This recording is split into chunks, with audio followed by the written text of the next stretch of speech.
इसमें ए और बी का अनुपात दिया हुआ है तथा बी और सी का अनुपात दिया हुआ है। ए का रकम दिया हुआ है, सी का रकम निकालना है। तो देखिए ए बी और बी सी, इसमें दोनों में क्या है, बी है, तो हम बी को समान करके ए बी सी अनुपात निकाल सकते हैं। तो बी को समान करने के लिए बी का वैल्यू क्या है, पहला अनुपात में है 5, दूसरा अनुपात में है 2। 5 और 2 को हम लोग 10 बना सकते हैं, एलसीएम 10 होगा तो 10 बना सकते हैं।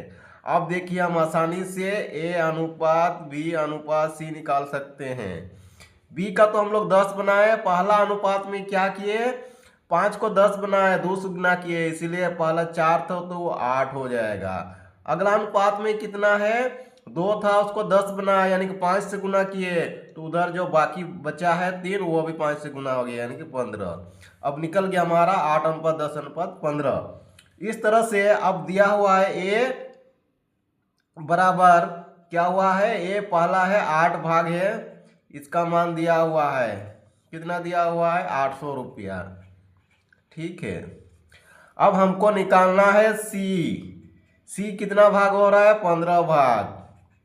तो 8 भाग का मान 800 रुपया, 1 भाग का 100, तो 15 भाग का 1500 रुपया हो जाएगा। आसानी से निकल गया। अगला प्रश्न 2, ध्यान से पढ़िए। 3 संख्या का औसत दिया है 10, पहली संख्या दूसरी का दोगुना और दूसरी संख्या तीसरी का तिगुना, तो इसमें बड़ी संख्या निकालना है। चलिए हम लोग मानते हैं ए बी सी 3 संख्या है, उसका अनुपात क्या हो जाएगा। देखिए तीसरी संख्या से पकड़ेंगे, तीसरी संख्या 1 है तो तीसरी संख्या से तिगुना है दूसरी संख्या, यानी कि तिगुना में 3 हो जाएगा। अब ये जो दूसरी संख्या है इससे दुगुना है पहली संख्या, यानी कि 3 का दुगुना 6। इस तरह से हम लोग ए बी सी का अनुपात निकाल लिए।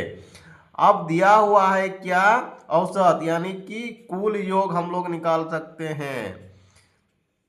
कुल योग कितना हो जाएगा, पहले भाग निकालते 6, 3 और 1 10, 10 भाग हो रहा है, कुल अनुपात के हिसाब से 10 भाग हो रहा है।